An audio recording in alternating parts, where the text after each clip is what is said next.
choose the conversion factor. So the unit you want to cancel is in the numerator of the quantity and in the denominator of the factor, so it cancels.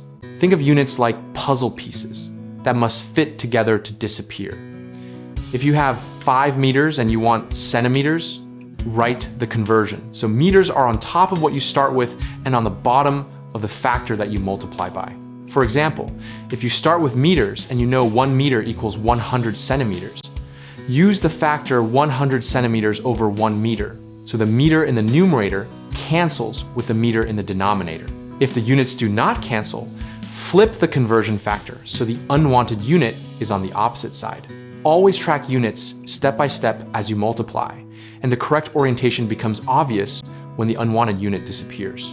A common mistake is flipping the factor the wrong way and ending up with the wrong units, or an answer that is 100 times too big or too small.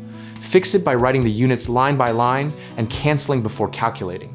Another error is forgetting that compound units like meters per second need every part converted, so treat numerators and denominators separately. Convert one side at a time and check each cancellation. Students also sometimes mix unit conversion numbers, so stick to one consistent conversion value and recheck it against a trusted source if unsure.